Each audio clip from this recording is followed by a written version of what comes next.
Bonjour à tous et bienvenue dans ce tuto TP, comment réaliser une dilution.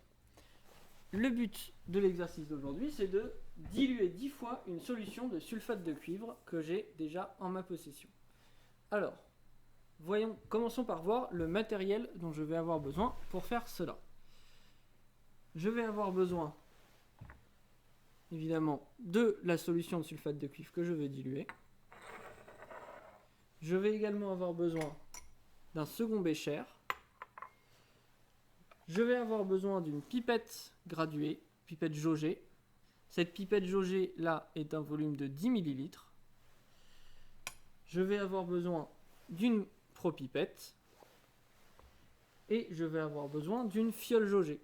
Étant donné que je veux diluer 10 fois, il faut que le volume de ma fiole jaugée soit 10 fois supérieur au volume de ma pipette. Donc comme j'ai une pipette de 10 ml, il me faut une fiole jaugée de 100 ml. En plus de ça, évidemment, il va me falloir de l'eau distillée pour réaliser la dilution.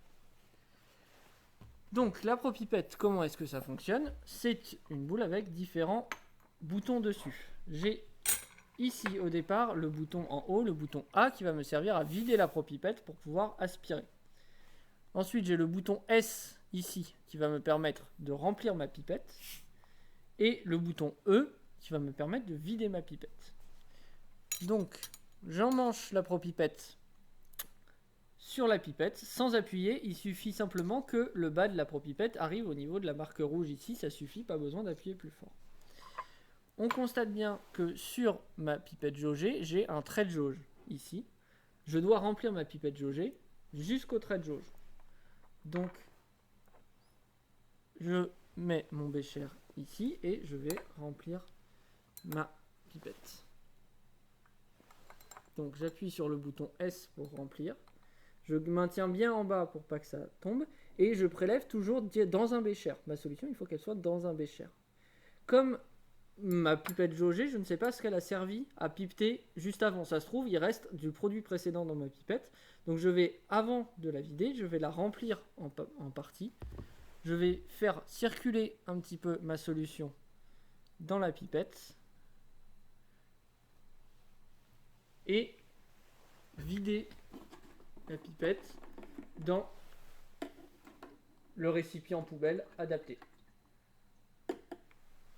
Maintenant que j'ai fait ça, je peux faire mon vrai prélèvement. Donc je remets la propipette et j'aspire jusqu'au trait de jauge.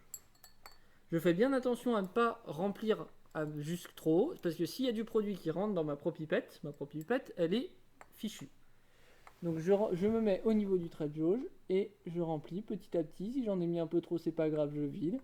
Et je vais faire plein d'allers-retours comme ça jusqu'à réussir à être pile poil au trait de jauge. Voilà, là j'y suis. Je mets ma solution mère de côté. Je récupère ma fiole jaugée et je vais vider la pipette dans la fiole jaugée. Soit en appuyant sur le bouton, soit simplement, ce que je peux faire également, c'est retirer la propipette. Ça va se vider. Il me reste un tout petit peu de produit au fond de la pipette. C'est pas grave, la pipette est prévue pour. Donc là, j'ai bel et bien pile mes 10 ml. Je peux mettre ma pipette de côté, la propipette de côté. Je prends mon eau distillée et je remplis ma fiole jaugée partiellement, pas intégralement, seulement partiellement au départ. Une fois qu'elle est remplie à peu près au tiers, je la bouche, je mélange un petit peu et je vais compléter jusqu'au trait de jauge qui est ici sur ma fiole jaugée. Donc au début c'est un petit peu long.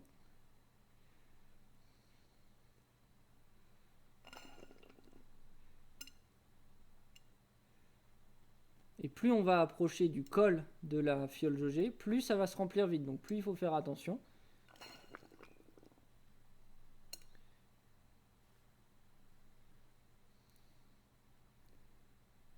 Je remplis. Là j'arrive au col, ça se remplit beaucoup plus vite. Donc je me mets à la hauteur de mon trait de jauge.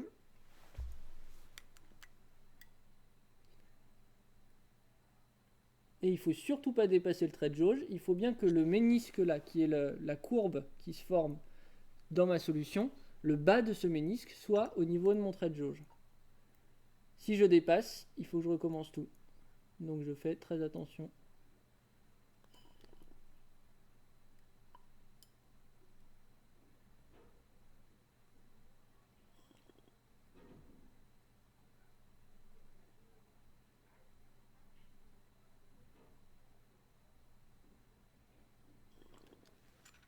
Allez, hop.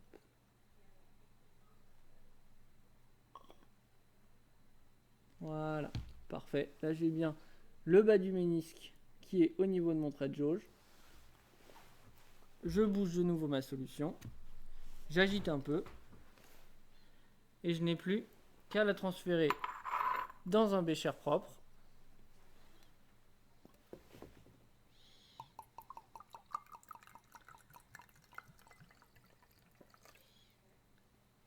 Et voilà, j'ai ma solution fille. Donc, la solution mère ici, la solution fille là. On voit bien que la solution fille est beaucoup moins concentrée que la solution mère, puisqu'elle est beaucoup moins colorée. Voilà.